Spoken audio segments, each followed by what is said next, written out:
सिर्फ और सिर्फ जो वेट कर रहा हूं कि मैं कोशिश कर रहा हूं कि इस महीने तक मेरा लास्ट एंड है कि इस महीने तक गुलाम हैदर को वीजा मिल जाना चाहिए और वो भारत में आ जाना चाहिए।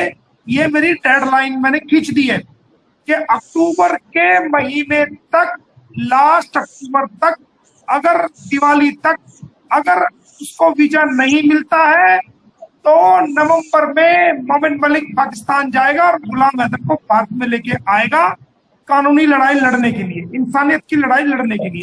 ये मैं आपको कह रहा हूँ। बहुत से लोग कहते हैं जी आप क्यों आएंगे। एक यूट्यूबर को हमने देखा, किसी ने क्लिप भेजा, कह रहे जी वो नई नई अपनी वो चला रहे हैं, वो कह रहे हैं जी आप क्यों आएंगे, यहाँ से क्या होगा। तो भाई हमारा हाई कमीशन ऑफ जो इंडिया है वो इस्लामाबाद में है, चूंकि वही स्टैंप लगाएगा वीजा पे और मैं एक इंडियन हूं तो मैं अपने हाई कमीशन में जाऊंगा, अपने अधिकारियों से मिलूंगा और तमाम जो कागज मैंने दिए हैं वो भी दोबारा फिर लेके जाऊंगा और मैं वहीं बैठ जाऊंगा बाहर जब तक गुलाम हैदर को वीजा नहीं मिलेगा। ये मैं आपको बता रहा हूँ। हाई कमीशन ऑफ इंडिया के बाहर गेट पे ही बैठा रहेगा मोमिन मलिक जब तक उसको गुलाम हैदर को वीजा नहीं मिलेगा। चाहे बेशक भारत में आते ही मैं अरेस्ट हो जाऊं, उसकी मुझे कोई दिक्कत नहीं है, ठीक है, लेकिन गुलाम हैदर को वीजा दिला के लाऊंगा, ये मैं आपको बता रहा हूँ। और हमारी इसके अलावा एक बात और, ये नौबत भी नहीं आएगी। हमारे जो भारत की सरकार है, हमारे भारत की सरकार, हमारे आदरणीय नरेंद्र मोदी जी की सरकार, माननीय अमित शाह जी की जो गृह मंत्रालय के हमारे माननीय हमारे लोकप्रिय नेता है गृह मंत्री हमारे अमित शाह जी, वो कभी किसी का जायज काम रोकते नहीं है, चाहे पाकिस्तान का हो, दुनिया का किसी देश का हो। हमारे भारत की सरकार किसी का जायज काम रोकती नहीं है। हाँ थोड़ी बहुत देरी लग रही है क्योंकि ऑफिसर्स बिजी थे जेएंड के इलेक्शंस में और वो बिजी रहते हैं, मामला सेंसिटिव है, काफी दुनिया में फैला हुआ है ये। तो गुलाम हैदर को 101% वीजा देगी भारत की सरकार, ये मैं आपको कहता हूँ। और अगर कोई कमी रह जाती है, कोई बात रह जाती है तो मैं स्वयं जाऊंगा और उसको लेके आऊंगा सूर्य वर्मा जी। और ये बच्चों के ऑर्डर मैंने करवा के रखे हुए, मैं आपको बार बार कह रहा हूँ, कोई काम पेंडिंग नहीं। देखो सीमा हैदर को जेल भेजना, दो चीजें, मेरे 3 ग्राउंड है, 2 बातें हैं हमारी। नंबर, गुलाम हैदर को गुलाम हैदर के बच्चे दिलवाना, सबसे बड़ी प्रायोरिटी मेरी ये है, सबसे बड़ी अहमियत ये है कि गुलाम हैदर के बच्चों को गुलाम को दिलवाना, सबसे बड़ा पॉइंट ये। नंबर 2, सीमा हैदर ने गलत किया, उसको जेल कराना। तो उसको जेल कराने से पहले मैं गुलाम हैदर के बच्चों को दिलाना ज्यादा बेहतर समझता हूँ। और हो सकता है कि गुलाम के आने से पहले पहले ये जेल भी चली जाए। मैं आपको सारी बात कह रहा हूँ। बहुत से लोग कह रहे हैं कि जेल नहीं गई, जेल नहीं गई। ये बटन नहीं है कि बटन दबाया हो गया, इसमें प्रोसेस चलती है, ये कानूनी प्रक्रिया है। जज साहब जो हैं वो दोनों पक्षों को सुनते हैं और फिर फैसला देते हैं। ऐसा नहीं हमने कोई भी केस लगाया और कोई भी हमारी तरफ सुनेंगे और वो एक तरफ फैसला, नो, बाकायदा पुलिस से जवाब भी तलब किया जाएगा, जवाब तलब किया जाता है और रिप्लाई भी लिए जाते हैं, उसके बाद बहस होती है, फिर फैसला होता है। तो ये तो जेल जाएगी जाएगी 101%। मेरे से एफिडेविट कोई ले लो, इसको मैं जेल करा के छोड़ूंगा और गुलाम हैदर के बच्चों को गुलाम को दिलवाऊंगा। अब जो वेट कर रहे हैं, हम सिर्फ गुलाम हैदर के भारत में आने की वेट कर रहे हैं। मैंने अपनी सारी कानूनी प्रक्रिया पूरी कर दी।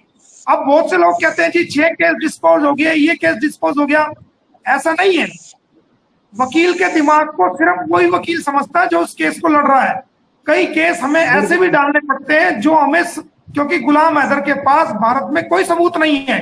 गुलाम हैदर के जो सबूत है वो सिर्फ और सिर्फ जो है वो पाकिस्तान के सबूत है। गुलाम हमारे पास जो है वो नेपाल के सबूत भी हैं, दुबई के सबूत भी हैं, जिनको हमने केस में डाल करके उनको हमने सीमा के खिलाफ केस डाल रखे। वो सबूत जब गुलाम हैदर आ जाएगा तो वो केस की कॉपी लेकर के जो मेन केस है उस केस में लगाई जाएगी कि ये नेपाल का सबूत है, ये हमने केस डाला था, ये फला सबूत है, ये फला सबूत है।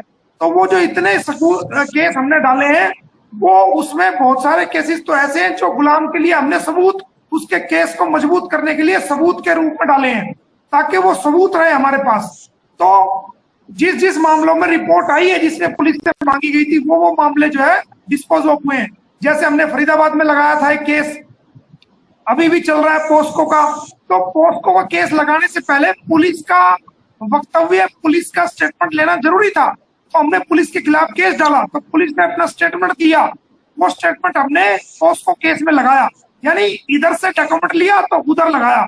और कभी भी डिपार्टमेंट या पुलिस डायरेक्ट डॉक्यूमेंट नहीं देती, वो क्योंकि मामला पाकिस्तान से जुड़ा हुआ है, सब फूक फूक के कदम रखते हैं, ऑफिसर भी डरते हैं। तो इसलिए हमने केस लगाए और केस लगा के वो डॉक्यूमेंट लिए। जब वो डॉक्यूमेंट मिले, वो केस डिस्पोज हुआ, तो हमने उसको जो है दूसरे केस में जो हमें डालना था मेन केस में, उसमें हमने इस्तेमाल लिया। ये एक वकील की कानूनी गुगली होती है, इसको समझना टेढ़ी खीर है। एक वकील के दिमाग में क्या चल रहा है, किस हिसाब से वो अपने केस को कर रहा है, उसको समझने के लिए दूसरे वकील को भी कई बार चक्री काटनी पड़ती है कि इस वकील का दिमाग कहाँ जा रहा है, ये कैसे काम कर रहा है। तो जो मैंने कानूनी कार्रवाई की है, तो मेरे दिमाग को समझने के लिए भी कम से कम 100 वकीलों को चक्री काटनी पड़ेगी कि इसने कौन सा दिमाग का इस्तेमाल किया है। और बहुत सी बातें ऐसी हैं जो जनरल पब्लिक में हम नहीं बता सकते, हम केवल उतनी ही बात बताते हैं जितनी की बतानी चाहिए, क्योंकि उससे सीक्रेसी लीक होती है। और हमारी जो मुहिम है, लीगल जो हमारी चाल है, उसमें हमें परेशानी का सबब हो सकती है। इसलिए अपने केस को कामयाब करने के लिए हमें बहुत सारे स्टेप उठाने पड़ते हैं। बहुत से लोगों को समझ नहीं होती, इंटरनेट के माध्यम से ऑर्डर देखते हैं, कम्युनिटी पे लगा देते हैं, ये हो गया वे हो गया, उनको कानूनी समझ नहीं है। पूरी दुनिया के लोगों की जवाबदेही मोमिन मलिक की है, कोर्ट की जवाबदेही मोमिन मलिक की है, गुलाम हैदर की जवाबदेही मोमिन मलिक की है, अंसार वर्नी की जवाबदेही मोमिन मलिक की है, सूर्य वर्मा भी मोमिन मलिक से पूछ रहा है, फयाज रामे भी मोमिन मलिक से पूछ रहा है। तो पूरी दुनिया को मुझे जवाब देना है। इसमें ऐसा नहीं है मेरी रेपुटेशन दांव पे लगी है, एक इंसानियत की रेपुटेशन मैं अपनी रेपुटेशन को दांव पे नहीं मानता, मैं अपनी रेपुटेशन को दांव पे बिल्कुल भी नहीं मानता। मैं ईमानदारी से काम कर रहा हूं और मेरा परमात्मा, मेरा ईश्वर जानता है कि कितनी ईमानदारी से मैंने काम किया है। ये इंसानियत की रेपुटेशन दांव पे है, मैं अपनी रेपुटेशन मान करके इस पे काम नहीं कर रहा हूं कि मेरी रेपुटेशन का सवाल है, बल्कि ये इंसानियत के मानने वालों की रेपुटेशन और इंसानियत की रेपुटेशन का सवाल है। और सबसे बड़ी बात है कि एक अभागे बाप के जो उसके बच्चे 4 उससे अलग हुए हैं, उनको दिलाने के लिए एक कोशिश है जो मैंने की है, और आप लोगों की लड़ाई के साथ ये कोशिश की जा रही है। इसमें आप लोगों का बहुत बड़ा योगदान है। सूर्य वर्मा जी, आपका योगदान है।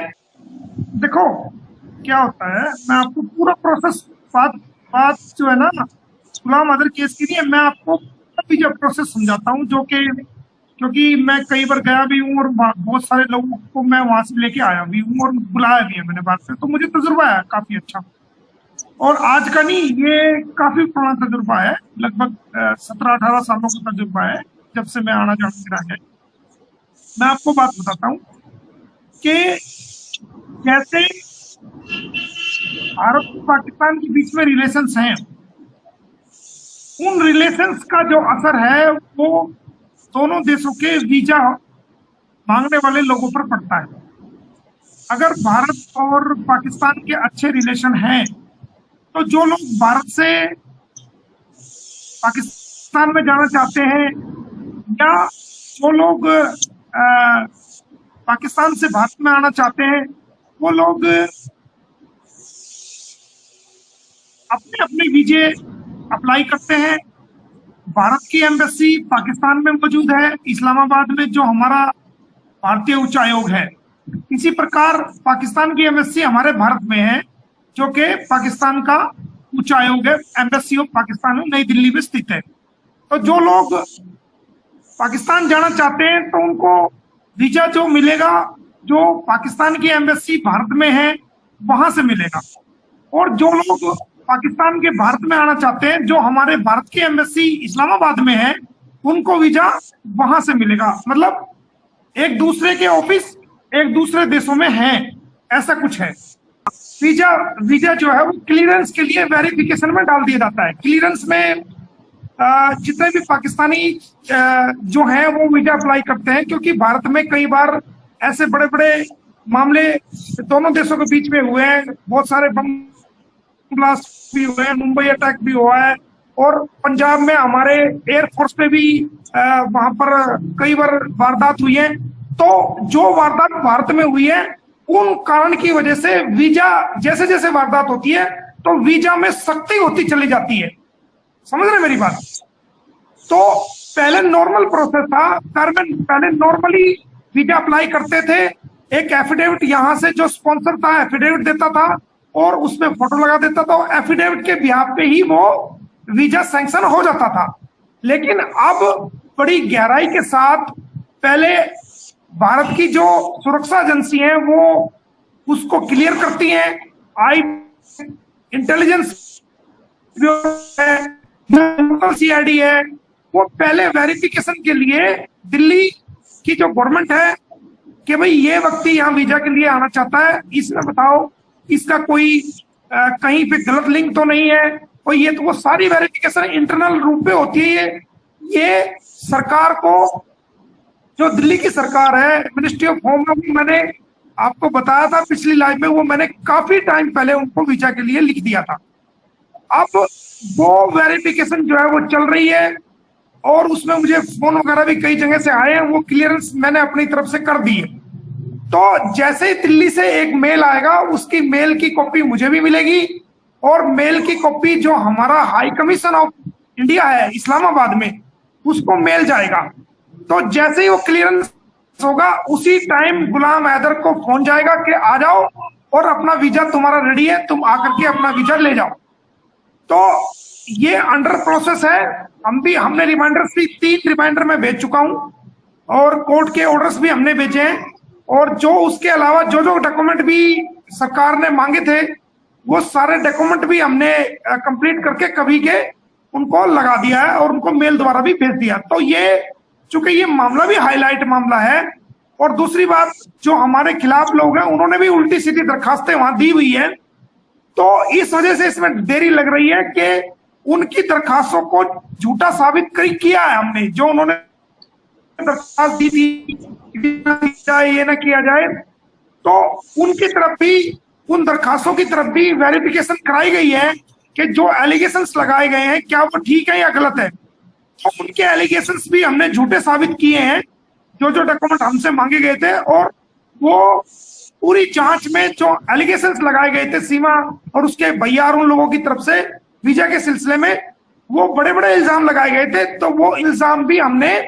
उनको भी हमने गलत साबित करवाया है। तो ये भी एक जो देरी का कारण हो सकता है, क्योंकि दोनों साइडों की सुनवाई करता है, कोई भी डिपार्टमेंट है या कोई भी कोर्ट है या कोई भी कहीं भी किसी प्रकार की एप्लीकेशन जाती है तो दोनों तरफ देख के कोई निर्णय लेता है। तो इसमें हमने उनकी दरखास्तों को झूठा साबित कर दिया है और वो हम उसमें कामयाब हुए हैं। जल्दी जैसे हमें मेल मिलेगा, क्योंकि सरकार, आपको पता है कि हरियाणा में इलेक्शन था, जम्मू कश्मीर में इलेक्शन था, और जम्मू कश्मीर में इलेक्शन तो था तो पूरे हमारे केंद्र की सरकार का जो ध्यान था, क्योंकि वहां आतंकवादी घटना होती रहती है, हमारी फौजियों पे भी वहां अटैक हो जाते हैं, तो पूरा देश का जो ध्यान था, जो होम मिनिस्ट्री के ऑफिसर्स का चुनाव का, तो ये मूल कारण है, इसमें देरी हुई है। और जल्दी उम्मीद करते हैं कि इसमें जल्दी सारा कुछ सिस्टम ठीक हो जाएगा, कोई दिक्कत नहीं है।